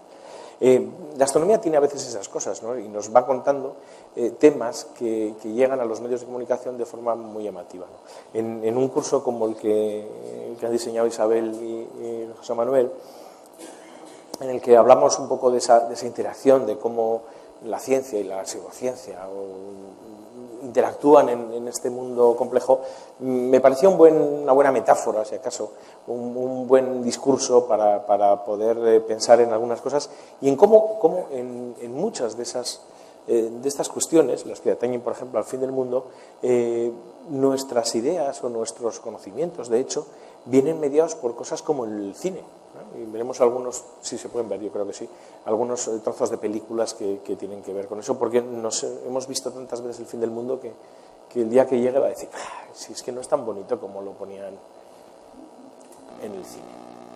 Había cuando lo del el fin del mundo maya, a mí me encantó este chiste del Forges, ¿no?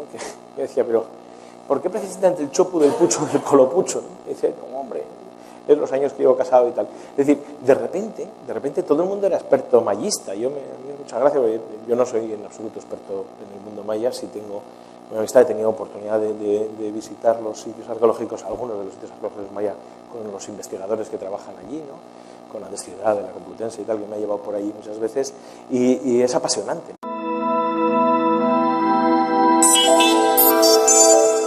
Bueno, el recorrido que os propongo ahora parte de una cosa que yo vivo de ella. Trabajo en un planetario y me dedico a la divulgación de la astronomía. Después de los temas ambientales y de los temas médicos, posiblemente la disciplina o la temática científica que más acceso tiene a los medios de comunicación está relacionada con la astronomía, las ciencias del espacio y todo este tipo de cosas. ¿Por qué? Tengo para mí porque queda muy bien para cerrar un telediario que han estado todo el rato hablando de políticos, futbolistas y cosas que sangran. Dice el editor, dice, oye, ponme algo que me cambie al cierre. Y dice, tengo una foto de una galaxia de no sé dónde, que es preciosa. Entonces, la astronomía sigue despertándonos ese interés. Sí, a ver, antes ha logrado arrancar. Decía que la astronomía tiene ese interés, ¿no? Un interés, yo no sé si alguno de vosotros es aficionado a la observación astronómica, ¿sois? Algunos sí, un poco, os habéis mirado el cielo, os habéis fijado qué bonitos están los planetas esta madrugada. A mí me ha tocado, como tengo una pequeña colaboración de ciencia de 5 a 6 de la mañana los miércoles en Radio 1, veo bastante el amanecer los miércoles, y para hacer 7 minutos ahí uno se tiene que levantar prontísimo. Bueno, pues estaba muy bonito ahí Marte y Júpiter al amanecer y Mercurio al lado del horizonte antes de que salga el sol, y estar por las noches Venus y tal. Uno mira al cielo y realmente es apasionante, ¿no? Fijaros que de las ciencias básicas, la astronomía es realmente una ciencia básica, una ciencia de esas cuyo conocimiento no nos va a solucionar lo que vamos a comer mañana ni nada de eso. Sin embargo, tiene un atractivo especial, ¿no?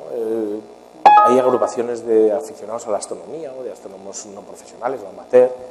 Es decir, yo siempre digo, esto le hago para hacerles rabiar a mis compañeros físicos, les suelo decir, ¿ves? No hay una agrupación alicantina de amantes de la física de partículas, ¿no?